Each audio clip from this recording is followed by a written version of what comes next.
Tunggu sebentar, nunggu stabil.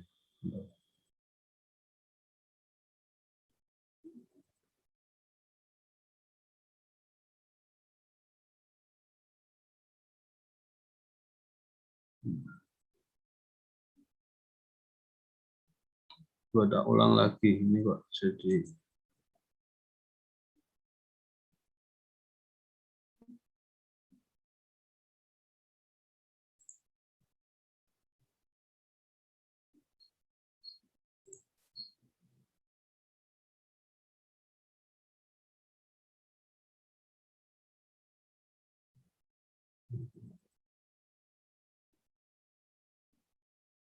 dan jadi double coba.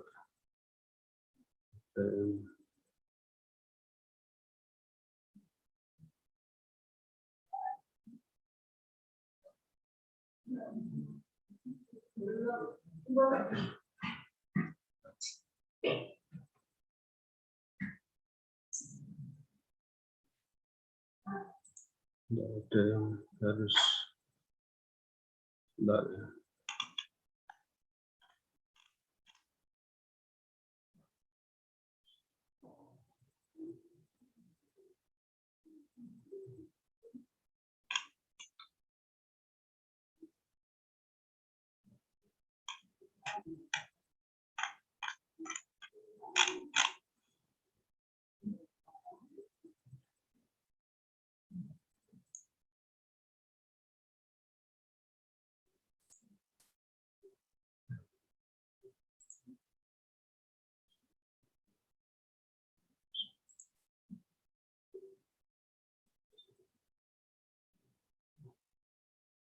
Sudah muncul atau belum? Ini sering hilang. Masih sudah, Pak. Sudah, Pak. Sudah tampak. Ini hilang lagi ya. Biar nggak tahu nih tempat saya, Pak. Ini cuacanya buruk. Jadi saya ulang lagi di layar saya ini hilang muncul. Ada yang nggak stabil.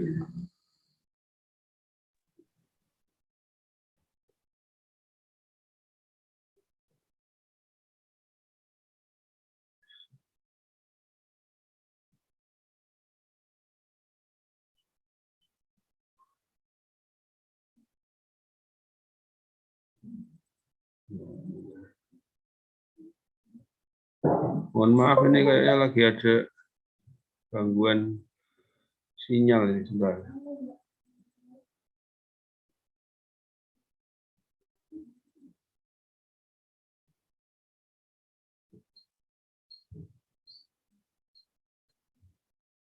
Muncul enggak?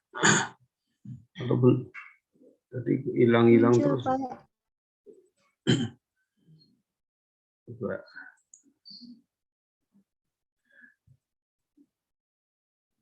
Baik. Kita besarkan sedikit.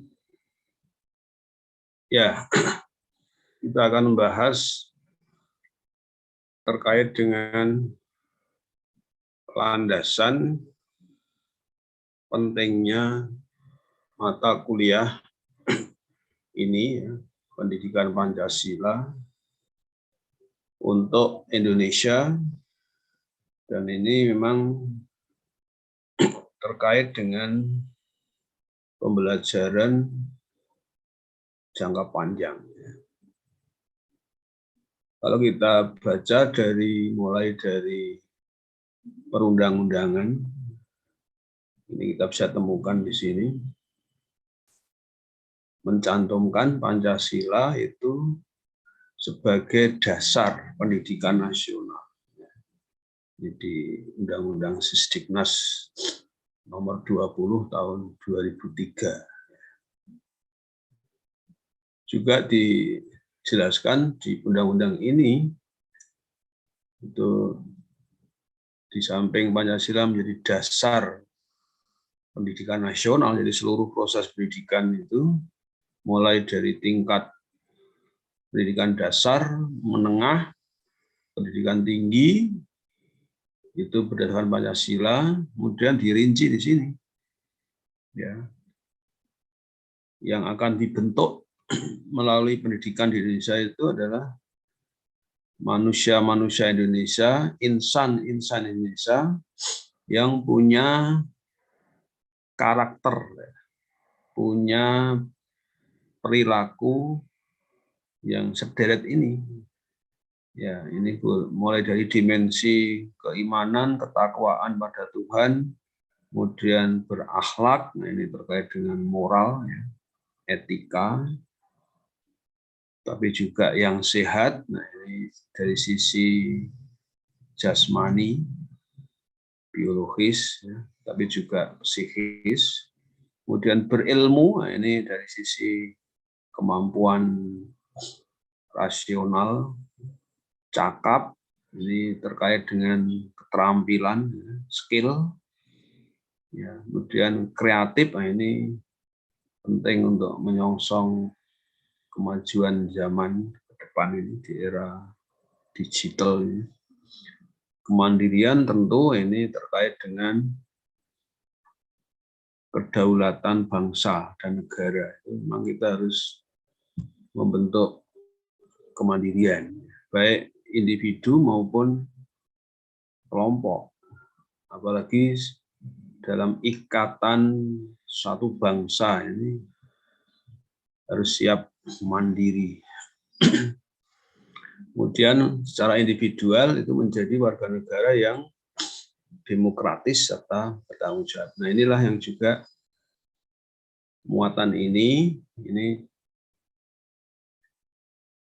karena ini didasarkan pada Pancasila, inilah salah satu landasan pentingnya mata kuliah ini. Kemudian juga lebih tinggi lagi landasan pentingnya mata kuliah ini adalah dalam rangka mewujudkan butir-butir tujuan nasional yang ada di dalam konstitusi. Jadi kita bernegara ini kan pijakannya kan konstitusi. Nah, di dalam pembukaan kita sudah mempelajari sejak sekolah dulu ya. Ada butir-butir tujuan nasional. Nah, berikutnya kita perlu menggali landasan, namanya landasan kan yang mendasari, perkuliahan ini terutama dari tiga sisi ya. Yang pertama landasan ilmiah, yang kedua landasan historis sejarah, yang ketiga landasan yuridis. Khususnya yuridis ini kan secara hukum, itu khususnya hukum tata negara. Ini yang paling penting. Bisa juga yuridis dalam konteks hukum antar pergaulan sesama masyarakat Indonesia. Terutama Pancasila itu terkait terutama yuridis kenegaraan atau tata negara.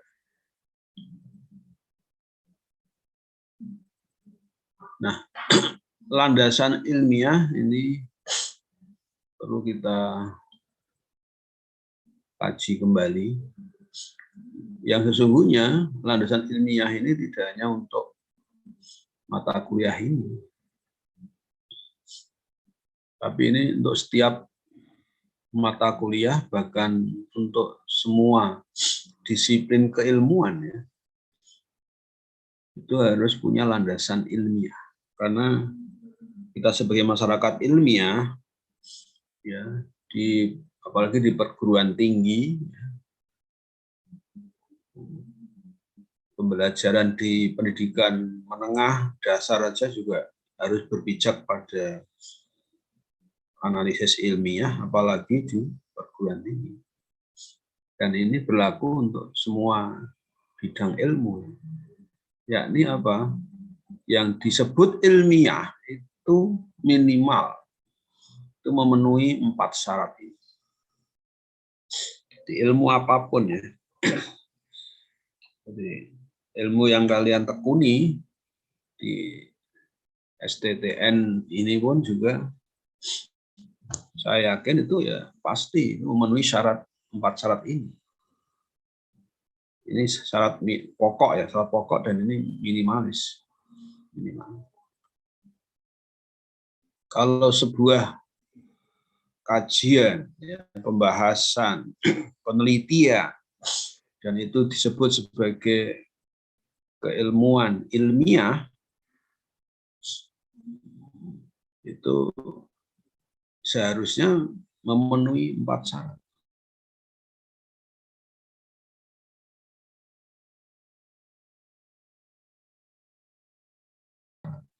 Sehingga induknya ilmu kemudian bercabang-cabang menjadi banyak cabang ilmu. Setiap cabang juga tumbuh ranting-ranting ilmu sampai sekarang. Nah, itu yang disebut itu ilmiah itu pasti memenuhi 4 syarat ini. Setiap ilmu mesti punya objek yang dikaji, ya.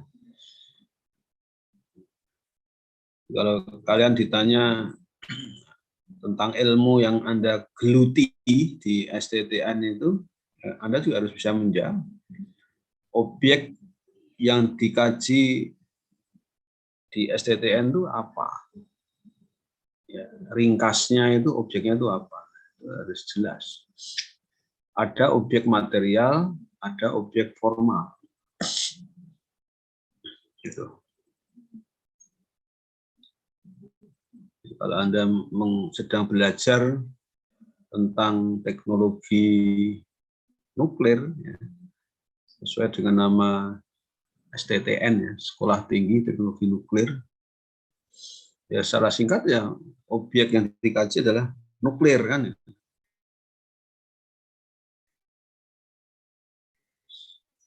Nah, tentang 4 syarat semua ilmu yang nomor 1 objek yang dibahas, yang digali, yang diteliti, ada objek material, artinya apa? Objek itu nyata ada, gitu. Sesuatu yang merupakan realitas nyata, ya, dan ada. Kalau kalian ditanya tadi ya, apa objek teknologi nuklir, kan objeknya kan yang diteliti kan nuklir. Berarti Anda juga yakin bahwa nuklir itu ada. Ilmu lain juga begitu. Nah, ini kalau diterapkan pada mata kuliah ini, yang dikaji apa di mata kuliah? Ya, yang dikaji kan Pancasila. Dan yakin bahwa Pancasila itu ada. Nah, ada di mana, seperti apa bentuknya, nah itu tugas peneliti harus menyusun, merumuskan secara objektif. Kalau objeknya nggak ada, itu bukan ilmiah. Mempelajari ilmu kok mempelajari sesuatu yang tidak nyata, yang tidak ada, yang tidak ada realitasnya, itu bukan ilmu ilmiah. Ya, itu mungkin ya tidak bisa disebut ilmu, ya, dalam arti yang saintifik, ilmiah. Lalu ada objek formal. Objek formal itu pasangannya. Itu adalah maksudnya adalah objek yang material, yang realitas itu menjadi sebuah bidang ilmu itu juga harus jelas objek formalnya adalah sudut pandang. Sudut pandang atau objek itu mau diteliti, dikaji dari sisi yang mana atau dari segi apanya. Karena bisa terjadi 2-3 bidang ilmu itu punya objek material yang sama. Tapi karena ketiga bidang ilmu itu dalam mengkaji objek material realitas yang sama itu berbeda sudut pandangnya, beda sudut pandangnya, berbeda. Ada tiga bidang ilmu. Ya. Tapi juga berkaitan karena objek materialnya sama. Gitu.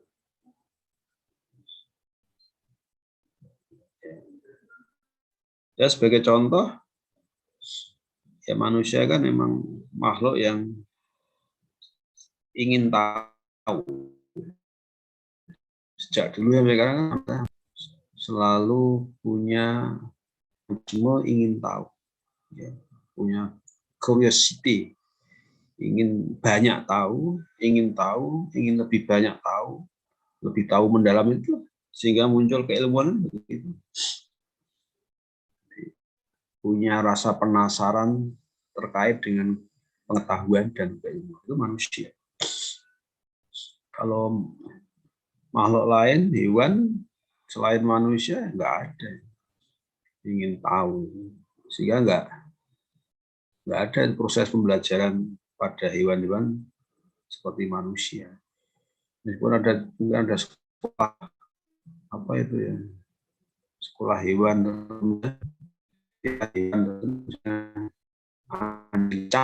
dilatih oleh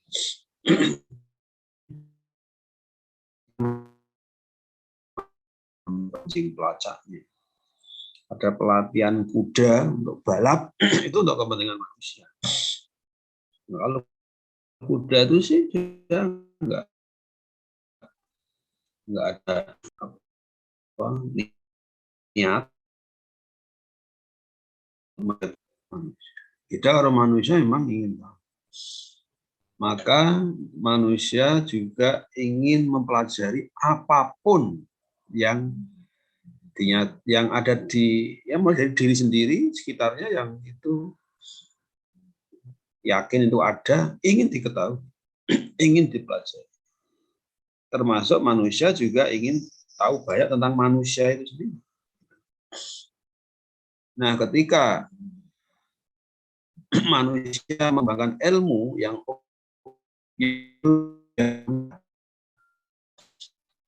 itu muncul banyak bidang ilmu.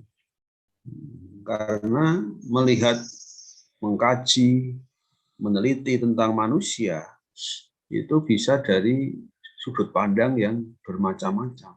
Objek formalnya itu bisa macam-macam.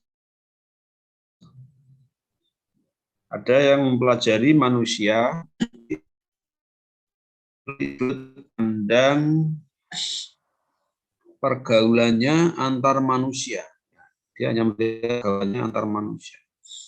Si A dengan si B, ketika mereka ada bertiga, berlima, kemudian berkelompok, bahkan mungkin mengkaji satu kelompok, satu desa, itulah muncul apa? Bidang ilmu apa? Sosiologi. Jadi, melihat interaksinya, berkelompoknya, kemudian bergaulnya gimana, apa yang kelompok itu kerjakan, bagaimana kelompok satu dengan kelompok yang lain, menjadi ilmu sosiologi. Ya, ada yang mengkaji, ya, tapi misalnya dari sudut pandang, nah ini ungkapan-ungkapan yang lebih kejiwaan, ingin mempelajari mengapa manusia itu ekspresinya, ya, gejala kadang-kadang tertawa, kadang-kadang sedih, menangis, dan ketakutan, dan macam-macam. Jadi dorongan-dorongan kejiwaan. Maka muncul apa? Ilmu psikologi. Seseorang punya sikap yang bermacam-macam. Melihat benda tertentu itu ada 4 orang itu sikapnya beda-beda. Ada yang suka. Kalau suka itu apa sebabnya ya? Ada yang benci. Ada yang cuek aja. Itu dari gejala kejiwaan. Itu muncul ilmu psikologi. Padahal objek materialnya kan sama, manusia. Belum lagi ada yang objeknya juga manusia, tapi dia mempelajari, menyelidiki manusia itu dengan sudut pandang yang lain lagi. Apa misalnya? Jika muncul ilmu yang lain lagi. Ya misalnya mengkaji manusia, tapi melihat pada yang tampil dari badan jasmaniahnya. Manusia ada yang panas badannya, suhunya naik. Perutnya sakit. Wah, ini gangguan apa ya? Nah, itulah dikembangkan dan mengkaji tentang berbagai macam gangguan penyakit yang bisa menyerang manusia. Itulah muncul ilmu kedokteran, pengobatan. Dari zaman kuno sampai sekarang itu berkembang. Ini contoh ya.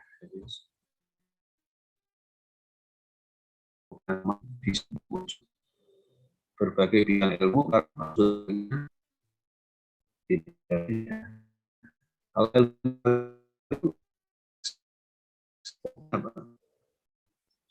ya kalau bidang teknologi, teknik itu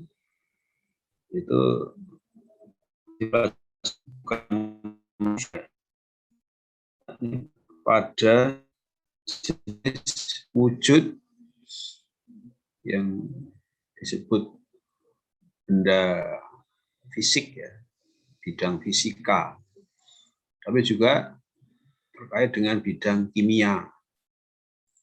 Nah, itu pun juga muncul berbagai bidang ilmu kan sekarang. Dulu di awal-awal perkembangan ilmu itu, ya, sejak zaman bahkan sebelum Masehi, itu orang mempelajari tentang bumi, permukaan bumi, kemudian mempelajari tentang yang ada jauh di atas bumi, ya, astronomi. Mempelajari bumi pun unsur-unsur benda-benda di muka bumi dipelajari. Muncul ilmu fisika, muncul ilmu kimia. Tapi sekarang perkembangannya udah pesat itu. Tadi ya, cabang ilmu itu beranting. Rantingnya juga punya anak ranting lagi. Sampai kemudian muncul ilmu yang kalian pelajari.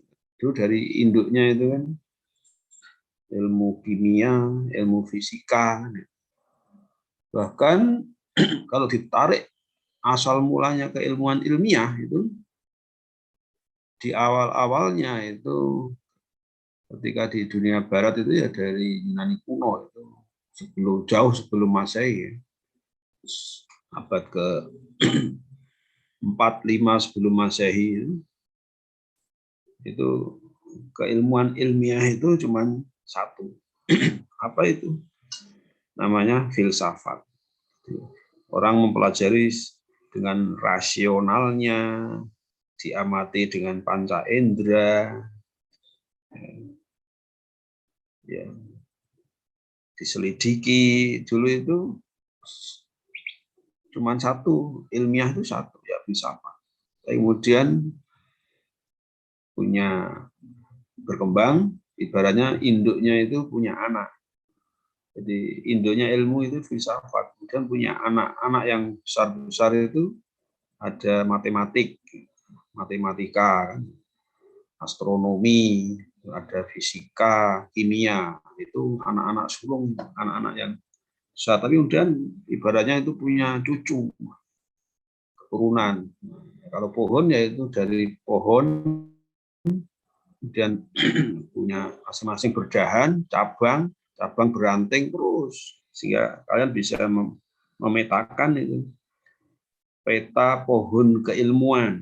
Coba Anda itu sampai ke sana nggak itu mempelajari tentang teknologi nuklir itu perkembangan pada titik ranting yang mana dari induk keilmuan. Kemudian metode ini baik itu untuk ya penelitian menggali data itu ada metode. Kalau sudah terkumpul data nanti dianalisis ada metode. Kalau zaman dulu itu masih sederhana ya. Ya, metode itu deduksi, kemudian induksi, analisis, sintesis. Ini kan awal-awal metode perkembangan metode. Cuma begitu, sekarang udah macam-macam. Sekarang ada secara kuantitatif harus begini metodenya. Ya. Hitung-hitungan kuantitatif itu pakai hitung-hitungan rumus-rumus statistik. Tapi kalau pakai kualitatif ada ya, metodenya seperti ini, prosedurnya harus begini ya. Sekarang dikembangkan. Masing-masing punya model-model yang banyak ragam. Kemudian yang ketiga sistematik. Jadi kalau era sekarang udah macam-macam ilmu itu udah tersusun sistematik. Maka ada buku-buku referensi yang itu memuat secara komprehensif bidang ilmu disusun secara sistematik. Ya. Berkembanglah buku-buku induk, buku-buku referensi, ya. Misalnya ensiklopedia, disusun secara sistematik. Ilmu apapun kan sudah tersusun, tinggal pengembangannya terus. Dan keempat itu bersifat universal. Nah ini syarat ilmiah itu ya asas kebenaran ilmu itu harus bersifat terbuka. Universal itu artinya terbuka untuk seluruh umat manusia. Jadi kalau kalian mengkaji ilmu di bidang teknologi nuklir, apa yang Anda temukan dalam laboratorium atau dalam penelitian itu, kalau Anda nyatakan, oh ini udah ketemu sesuai dengan rumus ini yang benar begini kesimpulannya, nah, itu harus siap untuk diuji. Sehingga apa yang Anda teliti itu siap bisa untuk bahan diskusi, diseminarkan, dan itu terbuka untuk para ahli di bidang itu dari manapun, dari penjuru dunia manapun, siap. Karena kebenaran ilmu ilmiah itu memang ini bersifat universal. Jadi tidak ada misalnya, oh ini ilmiah, tapi ini hanya berlaku bagi orang Jogja saja, bagi orang Jawa saja. Oh nggak bisa. Kalau itu sebuah ilmu itu ilmiah ya harus siap untuk bisa dikritik, ya, diuji, didiskusikan dengan pihak manapun yang memang itu concern di bidang keilmuan itu. Ini landasan ilmiah. Nah, ini kalau diterapkan untuk Pancasila juga kita bisa tunjukkan bahwa ilmu tentang Pancasila yang kita bahas dalam mata kuliah ini juga ya telah memenuhi, karena itu harus, kalau itu ilmiah harus memenuhi.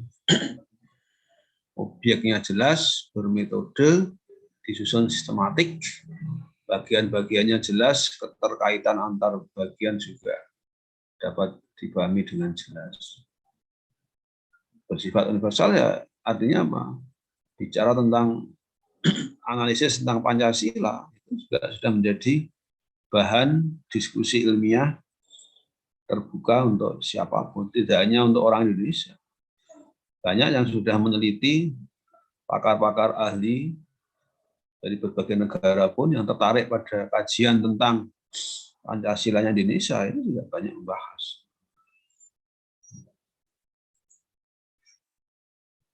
Sebagai pelengkap landasan ilmiah, nah ini juga berlaku untuk bidang-bidang ilmu, ya. Ini adanya macam-macam pendekatan. Pertama, pendekatan deskriptif. Jadi menggali pengetahuan menjadi keilmuan yang ilmiah, itu yang pertama dilakukan secara deskriptif, yang menjawab pertanyaan bagaimana, ya, how. Nah, ini adalah langkah tahap yang mungkin paling awal dalam menggali pengetahuan itu. Paling tahap awal itu adalah deskriptif. Jadi menjelaskan sesuatu itu gambaran, deskripsi, bagaimana toh? Kalau misalnya ada yang tanya tentang kampus STTN, ya, ada orang yang belum pernah ke Jogja, apalagi belum pernah tahu masuk komplek kampus STTN, dia ingin tahu pada tahap awal, bisa Anda yang ditanya mungkin Anda bisa jelaskan secara deskriptif. Itu sekedar menjelaskan, ya, menjawab bagaimana toh, bagaimana itu ya gedungnya bagaimana, letaknya di alamatnya di daerah Jogja itu sebelah mana. Oh, masuk wilayah Sleman itu di daerah Babarsari dan seterusnya. Dan gedungnya ada sekian unit. Syukur mungkin ditambahi ada foto-foto, ini loh gambarnya. Jadi hanya sekedar menjelaskan gambaran, ya bentuknya, ya posisinya sejauh yang bisa diamati. Itu deskriptif. Ada pendekatan yang tahap berikutnya ini lebih mendalam lagi. Apa itu? Pendekatan kausal. Ya. Nah, ini sudah mulai menggali untuk menjawab pertanyaan mengapa. Tentu kalian juga sudah mengenal, ya, hukum kausal, itu kan hubungan sebab dan akibat. Kalau ada kenyataan seperti ini, ditanya mengapa jadi begini, nah maka yang cari kan sebabnya. Nah, di dunia ilmu teknologi kan itu berlaku, ya. Apalagi kalau kalian sudah sering melakukan kerja praktek di laboratorium itu selalu mengkaji, ya. Ini kalau ada komponen seperti ini digabungkan ini, itu nanti gimana itu reaksinya dalam ilmu-ilmu kimia atau juga ilmu fisika. Kalau ini ada proses begini, maka akan menimbulkan akibat apa? Kan sebabnya begini, maka akan berakibat seperti apa? Jadi, ya, aksinya seperti ini, kemudian muncul reaksinya seperti apa? Jadi hubungan sebab akibat. Nah, itu menggali, kalau ini pendekatan kausal itu menggali terus sebab-sebabnya. Dari deskripsi yang dijelaskan itu ditanya mengapa, asal usulnya dari mana. Jadi kalau contoh tadi, ya, tentang kampus STTN, ya, loh kok kampus STTN kok letaknya kok ada di Babarsari, itu asal mulanya bagaimana, itu kan menjawab kausal, ini sebabnya apa. Maka digali, dikorek, diteliti. Ada sekian unit gedung ini, siapa yang merancang, dan dulu developer mana yang membangun, dan idenya siapa, itu ini masih dalam konteks menggali pendekatan kausal. Jadi pendekatan kausal itu mencari sebab-sebab yang ada di balik yang nampak. Ya. Di balik yang nampak. Yang nampak kan deskripsi. Nah, ini memperdalam dengan menggali asal usulnya. Kalau terawan pada Pancasila ya, tahu-tahu ada Pancasila ya. Loh, Pancasila menjadi dasar negara Indonesia. Itu asal mulanya bagaimana? Nah, itu adalah pendekatan kausal.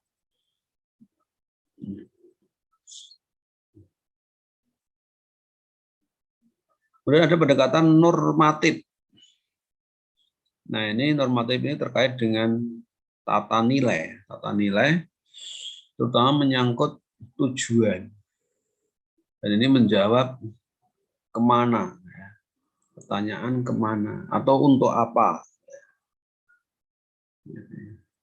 Jadi untuk menjawab pertanyaan kemana. Perlunya untuk apa toh? Misalnya kok dibuka sekolah tinggi teknik nuklir di Babarsari. Itu untuk apa toh? Itu masih terkait dengan kegunaan, tujuan itu normatif. Nilai apa? Manfaat penting pokoknya itu apa?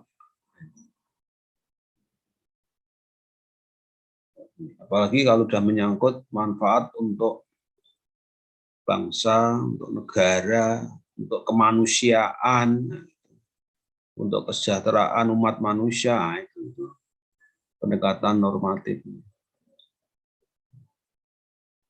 Satu lagi ada pendekatan yang disebut esensial atau filosofis. Nah, ini ketika objek tadi itu digali, diteliti untuk mendapatkan jawaban yang paling fundamental. Itu makna yang paling fundamental. Tentang Pancasila itu dibahas secara esensial, filosofis, maka perlu dijabarkan. Bahkan penjabarannya sila per sila. Pada sila pertama, ketuhanan yang Maha Esa. Itu makna pokoknya apa? Itu secara filosofis esensial. Ada sila kemanusiaan yang adil dan beradab. Kemanusiaan itu apa toh? Ya, inti pengertiannya itu apa? Nah, nanti kita akan bahas menggunakan pendekatan-pendekatan ini.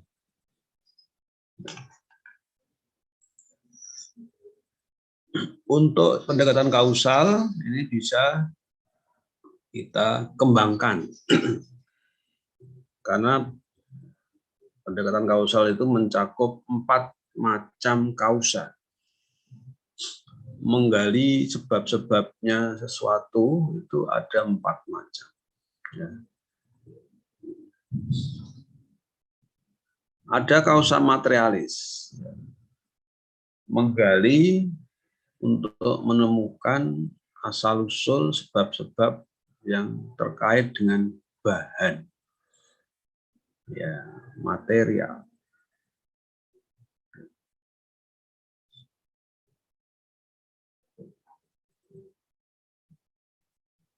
Nah, kalau ilmu apapun ya itu kan juga kalau mengkaji untuk menggali, mencari asal mulanya itu sampai ketemu bahan. Materinya apa?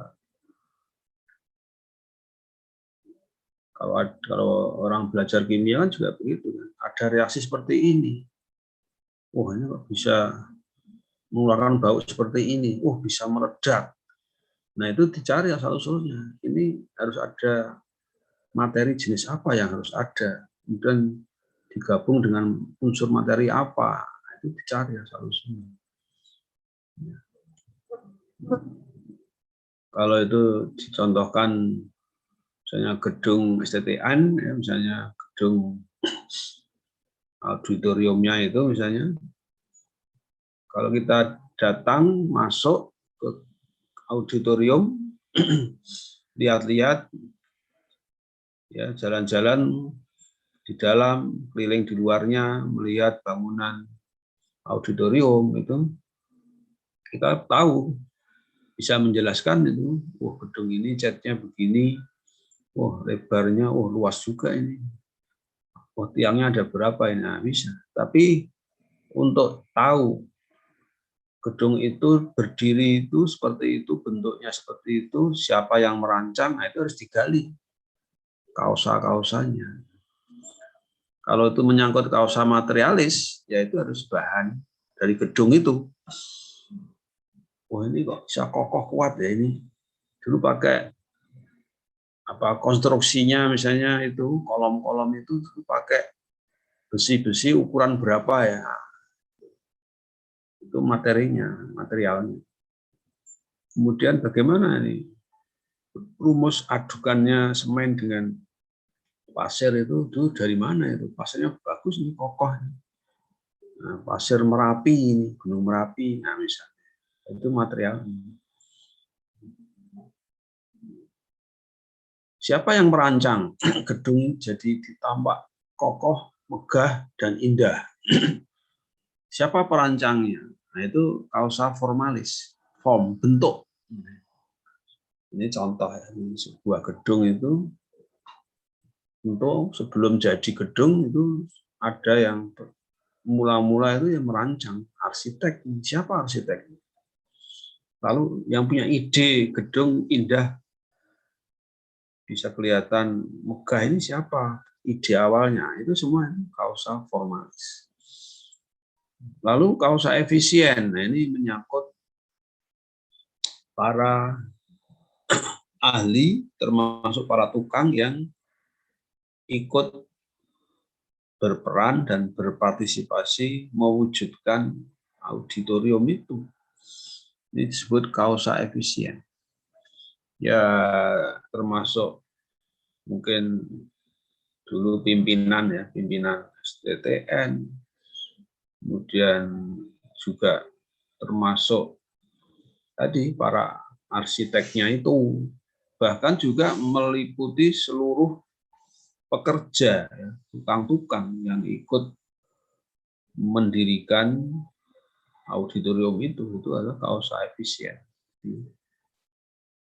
Siapa saja yang ikut andil dalam mewujudkan bangunan gedung itu.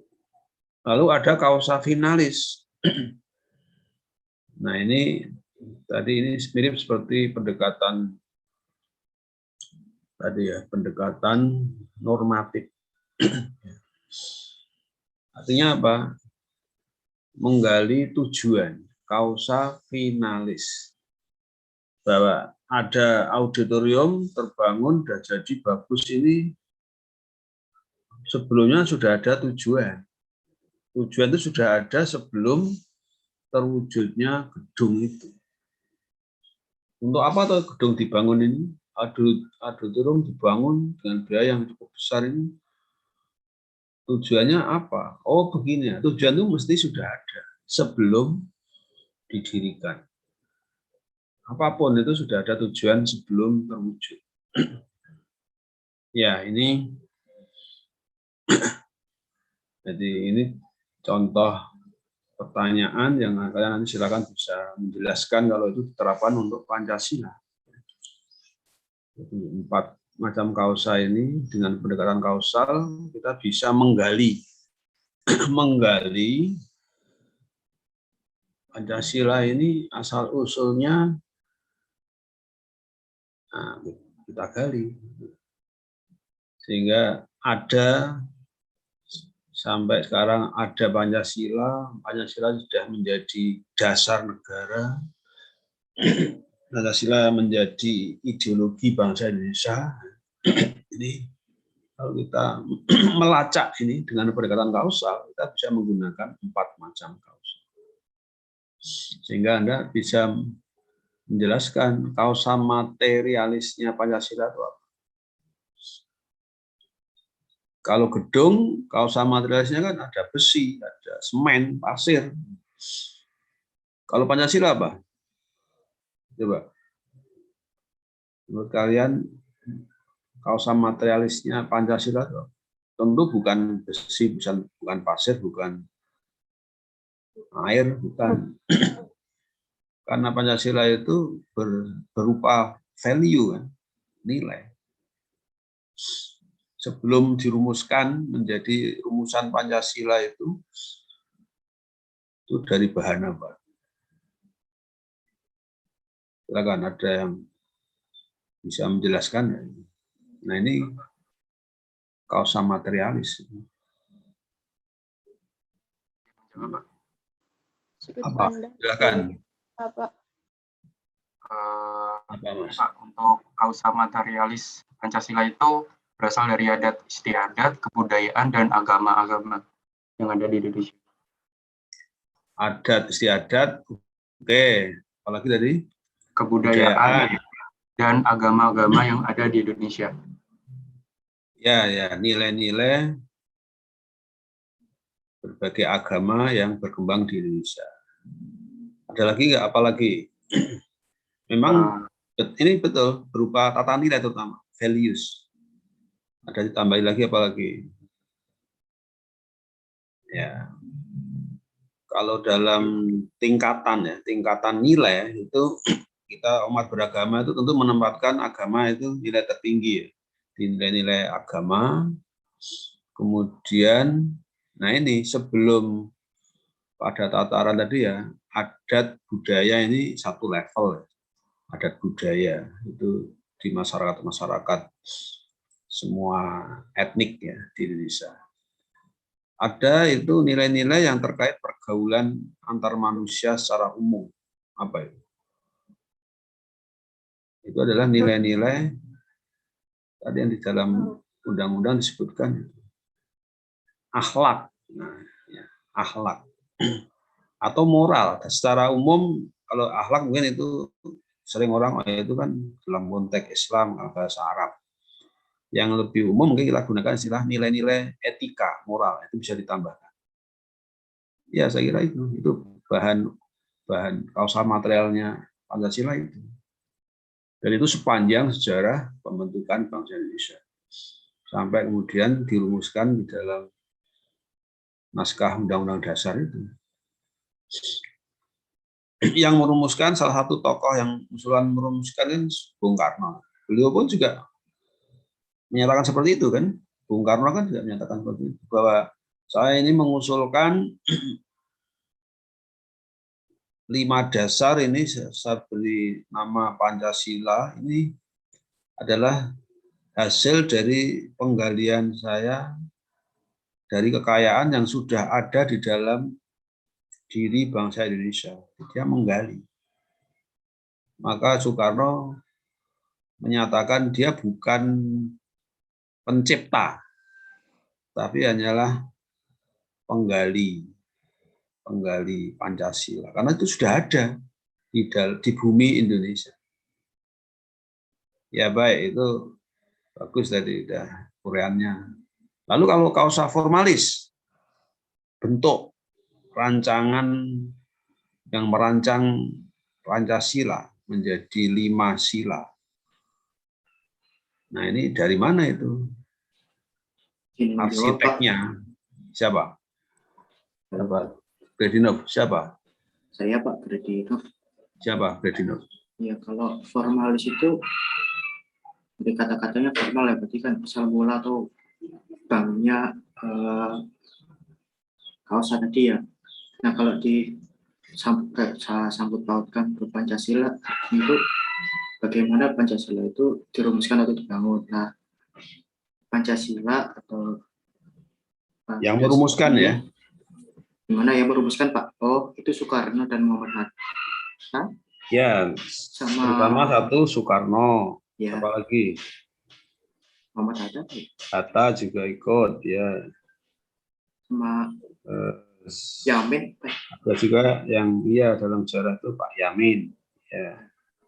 Ya memang seputar itu, tapi juga bisa ditambahkan juga yang tapi paling enggak memang perancang utama ini kausa formalis itu yaitu tokoh-tokoh yang usulan rumusan ketika muncul istilah Pancasila.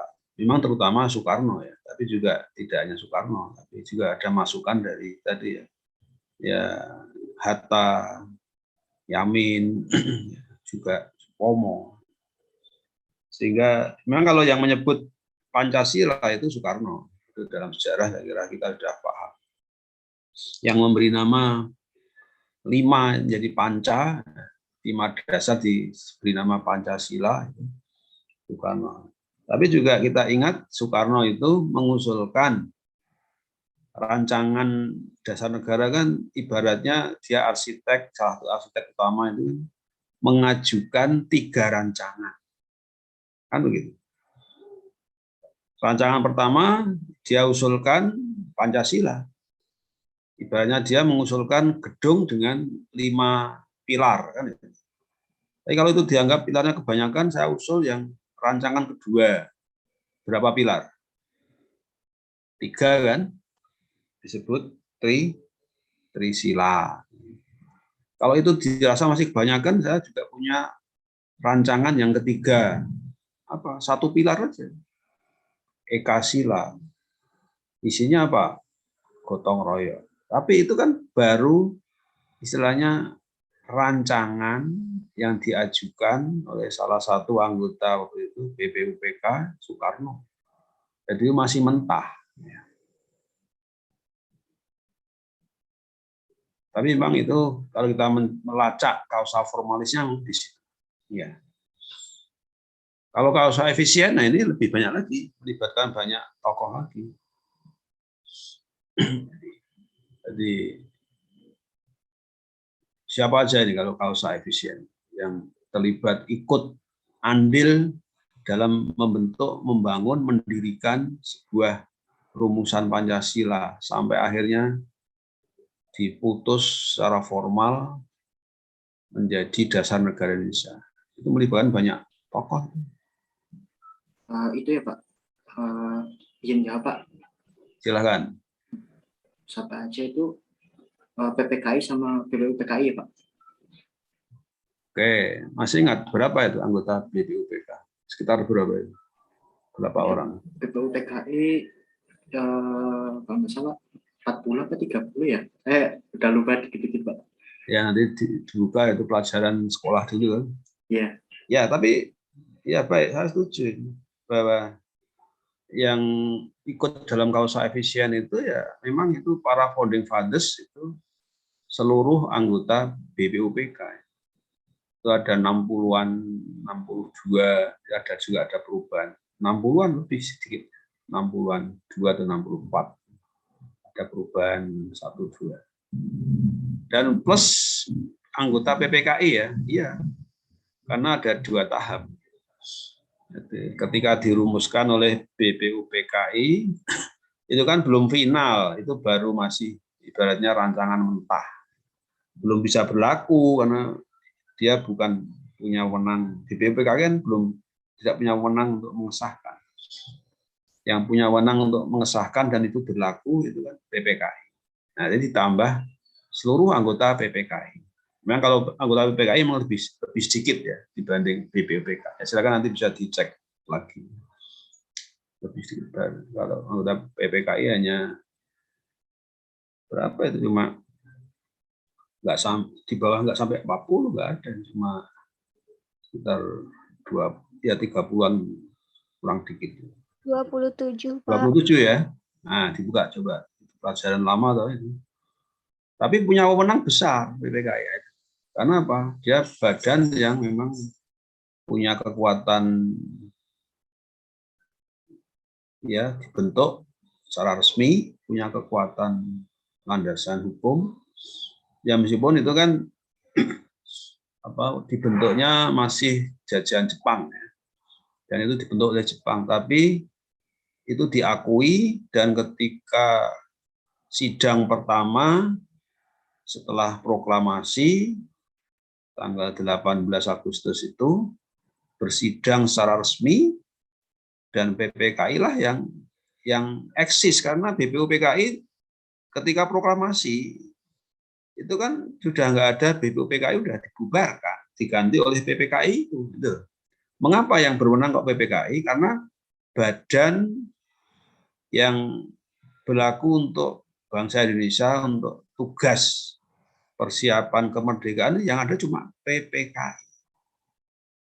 BPUPKI sudah dibubarkan.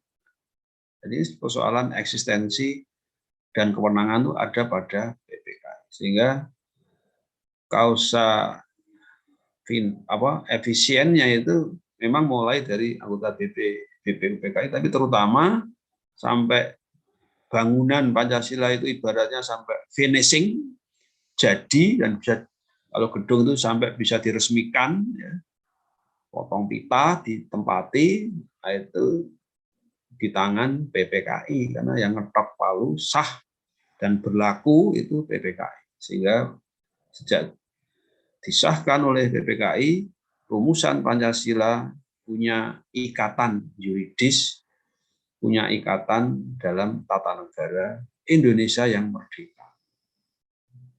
Ya bagus, saya kira itu Anda bisa buka kembali untuk memperkuat bukti-bukti ini. Nah, oleh karena itu, ya ini kan ada catatan di sini, ya, tugas mandiri itu. Silakan nanti apa yang kita bahas ini terkait dengan ini, ya, betulnya pendekatan kausal Pancasila. Silakan nanti kalian merumuskan, ya, dan juga silakan Anda buka untuk tambahan referensi yang ini sudah saya singgung itu, buku ajar pendidikan Pancasila. Sudah pada buka belum? Sudah pada download belum? Silakan yang belum. Yang diterbitkan oleh sudah tahu. Nah, silakan Anda bisa perkaya dari buku itu. Ya. Ya, untuk hari ini sampai di sini pembahasan kita, nanti kita sambung pekan depan, ya. Dan ini silakan, ini ada PR individual, ya, nanti kalian merumuskan dengan contoh-contoh berdasarkan sejarah tadi itu, lebih detail, lebih bagus, ya. 4 kausa ini silakan dijelaskan untuk Pancasila. Itu 4 kausanya itu apa? Sehingga kita punya landasan kuat bahwa Pancasila itu memang bukan impian, bukan ilusi, ya, tapi itu realitas yang mengikat bangsa Indonesia. Nah, silakan nanti bisa dikumpulkan, silakan diatur sendirilah, paling enggak nanti sekitar dari sekarang ya 2 pekan lah nanti dikumpulkan, silakan ada yang mengkoordinir ini dalam satu file. Sebaiknya itu per prodi aja nanti kalian kumpulkan, jadi sampai terakhir itu nanti 2 pekan. Jadi ini kalau ini kuliah di Jumat ya sampai 2 Jumat lagi, Jumat depan dan Jumat depan lagi, nanti tolong nanti kalau udah terkumpul nanti bisa dikirim ke email saya, nanti saya kasih email di WA. Ya itu ya, sampai sekarang saya kira ini banyak hal yang kalian tentu masih punya bahan-bahan pelajaran di sekolah itu bisa digunakan. Mudah-mudahan itu masih ada itu buku-bukunya. Coba. Tapi juga tadi ada sumber tambahan itu terbitan dari Kementerian Ristek Dikti, buku ajar pendidikan Pancasila. Ya sekian, kalau ada yang mungkin masukan tambahan atau pertanyaan, silahkan kalau ada. Untuk sementara paparan saya sekian dulu kuliah. Ya tadi ada yang tanya untuk jam kuliah, makanya sudah saya sepakati, ya, karena ada prodi yang kuliahnya mulai 15.30, jadi kita sepakat kuliahnya start itu ya mulai 15.30. Itu ya sepakatan kita ya. Jadi kalau ada yang jadwalnya 15.10 itu kita ikut yang 15.30. Begitu ya. Sekaligus menegaskan untuk kuliah berikutnya kita upayakan mulai start 15.30. Ya, mudah-mudahan sinyalnya lancar terus semuanya. Adakah mungkin masukan atau tambahan? Jadi ini tugas individual, nanti silakan nanti dijabarkan tadi yang kita telah bicarakan ini 4 kausa ini untuk Pancasila. Jelas ya? Jelas, Pak. Kalau belum ada komentar ya saya cukupkan sekian dulu. Jangan lupa kalian link presensinya dikirim ya. Kalau begitu saya cukupkan sekian. Sampai ketemu pekan depan. Tetap semangat dan sehat selalu. Baik, ada kita mohon maaf. Selamat sore semuanya. Assalamualaikum warahmatullahi wabarakatuh. Salam bahagia. Waalaikumsalam. Waalaikumsalam.